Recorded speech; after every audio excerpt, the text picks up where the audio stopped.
비가 추적추적 내리는 서울의 밤거리. 김지은은 트럭 핸들을 꽉 쥐고 있었다. 그녀의 손은 피곤함으로 떨리고 있었지만 눈빛은 여전히 날카로웠다.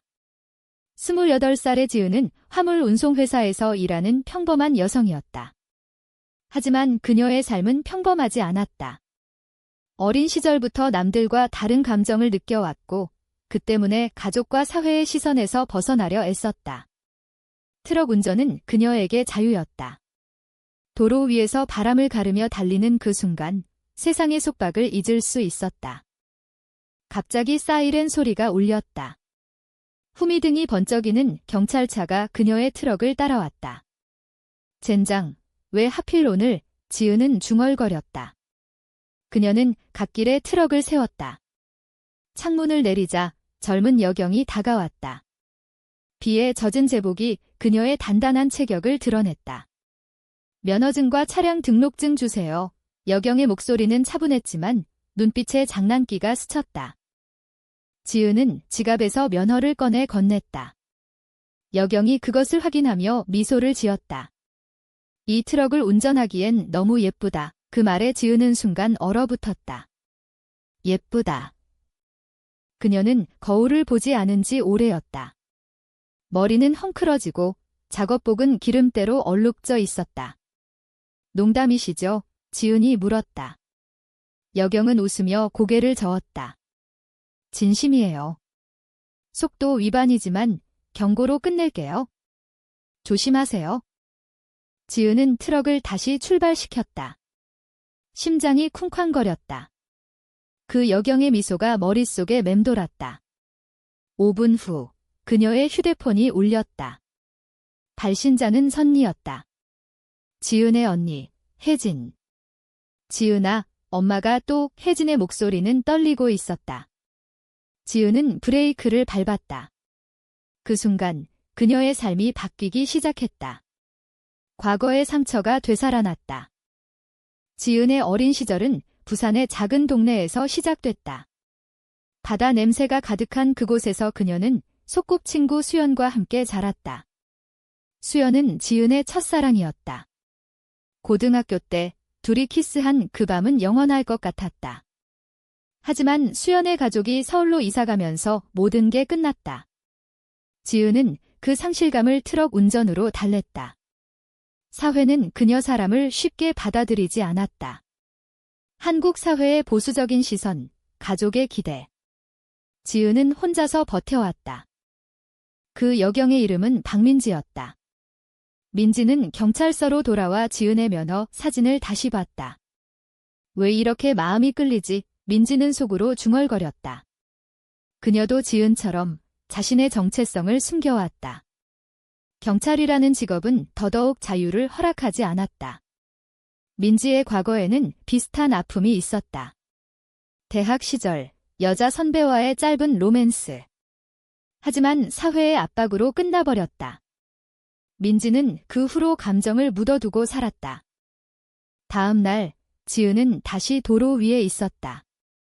비가 그친 서울은 봄 기운이 스멀스멀 피어오르고 있었다. 벚꽃이 만개한 여의도 공원 근처를 지나칠 때 그녀는 민지를 다시 만났다. 이번에는 우연이었다. 민지가 교통정리를 하고 있었고 지은의 트럭이 신호등 앞에 섰다. 눈이 마주쳤다. 민지가 손을 흔들었다. 어제 그 분이시네요.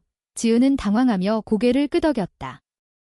커피숍에서 만난 둘은 이야기를 나누기 시작했다. 민지는 트럭 운전사가 되신 이유가 뭐예요? 라고 물었다. 지은은 솔직하게 대답했다. 자유를 느끼고 싶어서요. 세상이 나를 가두려 할 때 도로는 벗어나는 길이죠. 민지는 공감했다. 저도 그래요.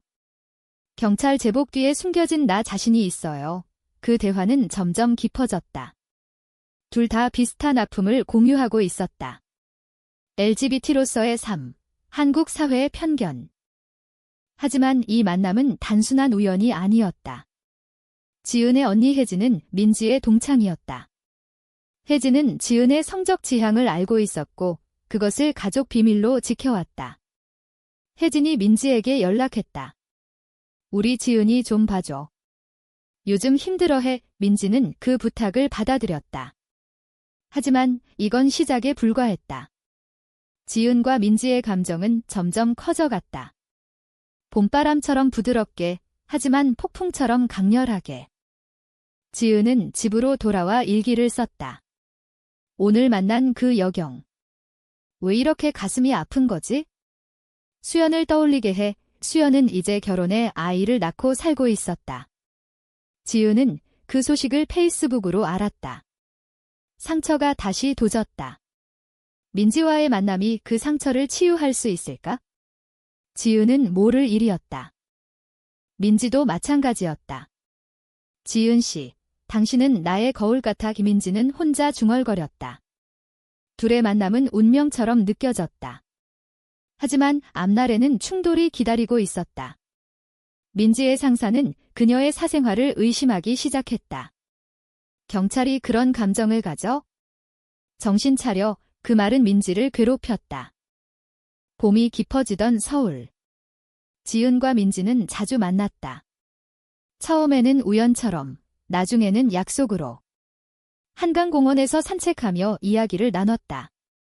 한국에서 우리처럼 사는 게 쉽지 않죠. 지은이 말했다. 민지는 고개를 끄덕였다. 가족이 제일 힘들어요. 엄마는 손주를 기대하시는데 둘은 웃었지만 그 웃음 뒤에는 아픔이 숨겨져 있었다. 민지의 과거를 들으며 지은은 공감했다. 민지는 부산 출신으로 경찰이 되기 전 예술대학을 다녔다. 그곳에서 만난 여자친구와의 이별이 트라우마였다. 그 애가 떠난 후 저는 제 자신을 부정했어요. 민지의 눈에 눈물이 고였다. 지은은 민지의 손을 잡았다. 그 손길은 따뜻했다. 저도 그래요. 수연이라는 친구가 있었어요. 첫사랑이었죠. 둘의 대화는 점점 인텀해졌다. 한국 문화의 일부인 소주 한 잔을 나누며 그들은 속내를 털어놓았다. 왜 우리는 이렇게 숨겨야 할까요? 지은이 물었다. 민지는 사회가 변하고 있어요.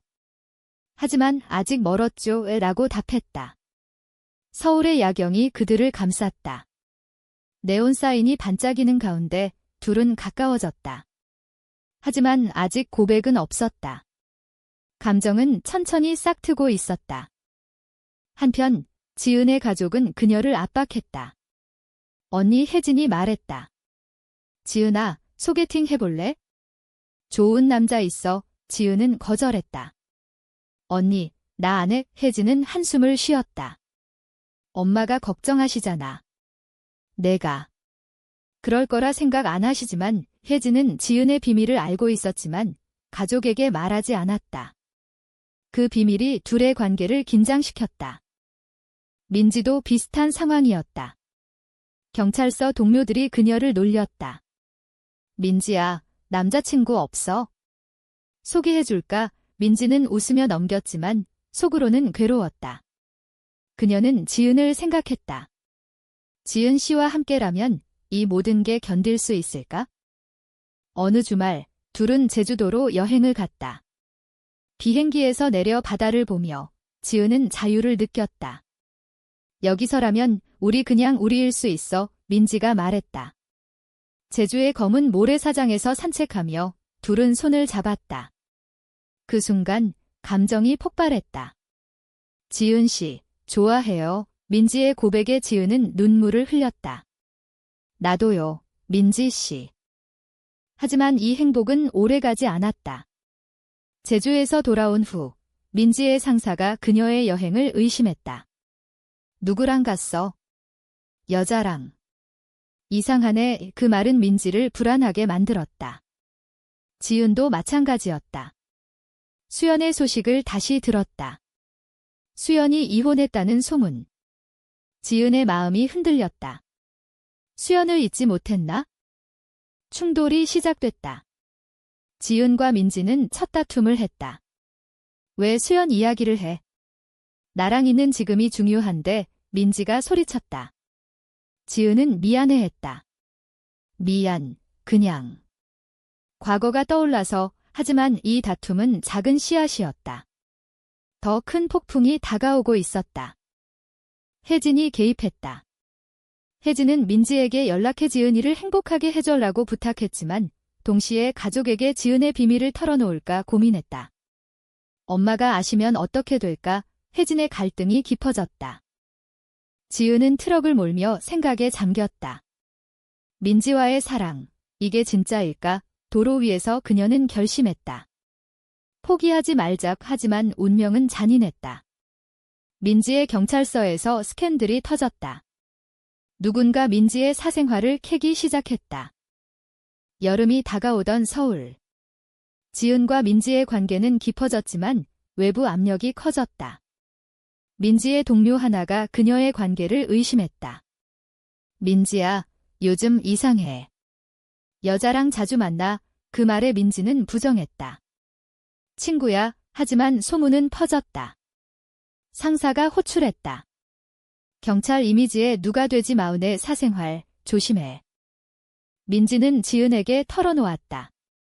무서워. 지은아, 지은은 안아주며 말했다. 함께 이겨내자. 하지만 지은의 마음속에는 불안이 싹 텄다. 수연이 서울로 돌아왔다는 소식을 들었다. 수연은 지은에게 연락했다. 오랜만이야. 만나자. 지은은 망설였지만 만났다. 카페에서 수연은 울며 말했다. 이혼했어. 내가 생각났어. 그 만남은 민지에게 배신처럼 느껴졌다.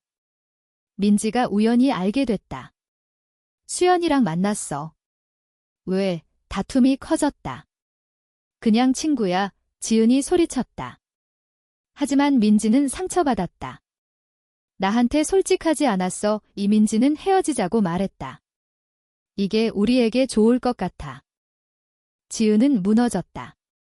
트럭을 몰며 눈물을 흘렸다. 왜 이렇게 돼? 혜진이 위로했다. 민지한테 솔직해져. 내 감정 정리를 해. 하지만 혜진도 자신의 갈등에 빠졌다. 엄마에게 지은의 비밀을 말할까? 결국 혜진은 말했다. 엄마, 지은이가 여자를 좋아해. 가족의 반응은 폭발적이었다. 엄마는 울며 말했다. 어떻게 그런. 우리 집안 망신이야. 아빠는 침묵했다. 지은은 집에서 쫓겨났다. 나가. 그날 밤 지은은 한강 다리에서 서 있었다. 바람이 차가웠다. 살아갈 이유가 없어. 민지는 후회했다. 지은의 소식을 듣고 달려왔다. 지은아, 미안해. 둘은 화해했다. 하지만 배신의 상처는 남아있었다. 수연이 다시 나타났다. 수연은 지은에게 나랑 다시 시작하자라고 말했다. 지은은 거절했지만 그 소문이 민지에게 퍼졌다. 더 큰 충돌이 왔다. 민지의 경찰서에서 그녀를 해고하려 했다. LGBT 경찰. 안 돼. 민지는 항의했다. 이건 차별이야. 하지만 사회의 벽은 높았다. 민지는 사직서를 썼다. 이제 자유야. 하지만 잃은 게 너무 많아.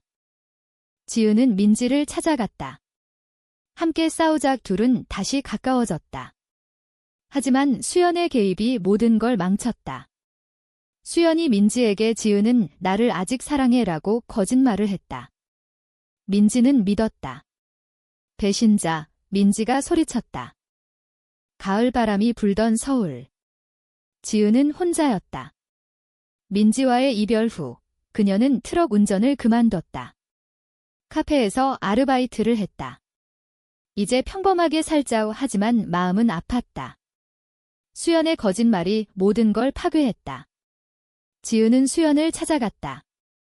왜 그랬어? 수연은 미안해했다. 미안, 질투했어. 민지는 새로운 삶을 시작했다. 예술가로 돌아갔다. 그림을 그리며 지은을 잊으려 애썼다.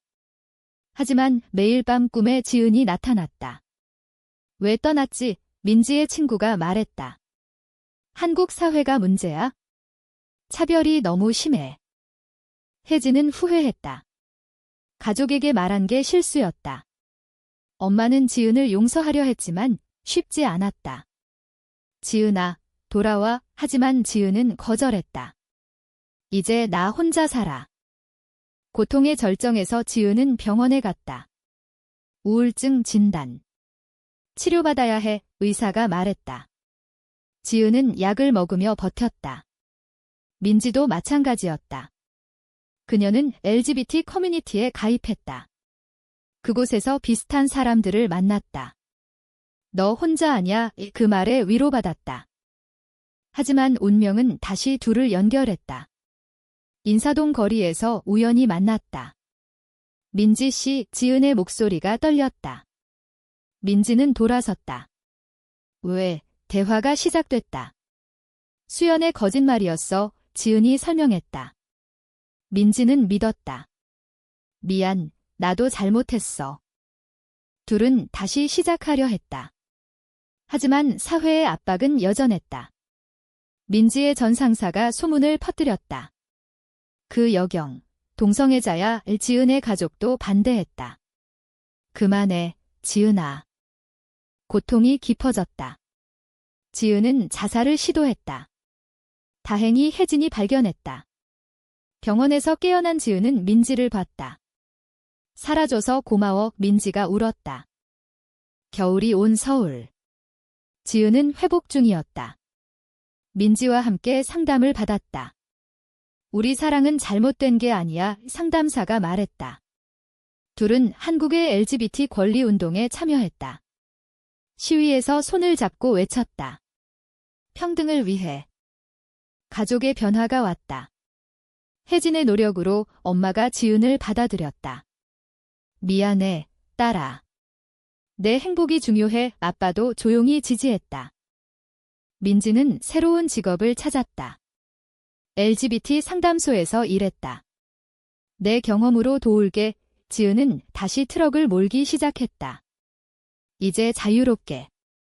하지만 과거의 상처는 남아 있었다. 수연이 사과하러 왔다. 용서해줘. 지은은 용서했다. 과거는 과거야. 둘의 사랑은 깊어졌다. 크리스마스에 한강에서 프로포즈했다. 평생 함께할래? 민지가 물었다. 지은은 등지라고 답했다. 사회는 천천히 변했다. 뉴스에서 퀴어 퍼레이드가 보도됐다. 한국도 변하고 있어? 봄이 다시 왔다. 지은과 민지는 함께 살았다. 작은 아파트에서 서로를 지지하며. 우리가 이겨냈어, 지은이 말했다. 민지는 미소 지었다. 사랑 덕분에. 그들의 이야기는 주변에 퍼졌다. 친구들이 응원했다. 너희처럼 용감해지고 싶어. 한국 사회의 변화 속에서 둘은 희망을 봤다. 하지만 완벽한 행복은 아니었다. 여전히 편견이 있었지만 그들은 싸웠다. 인간으로서의 존엄을 위해. 결말은 따뜻했다. 한강공원에서 벚꽃 아래 둘은 키스했다. 영원히 사랑해. 그 장면은 그들의 여정의 상징이었다. 사랑은 모든 걸 이긴다. 한국의 문화 속에서 그들의 이야기는 영원히 남을 것이다.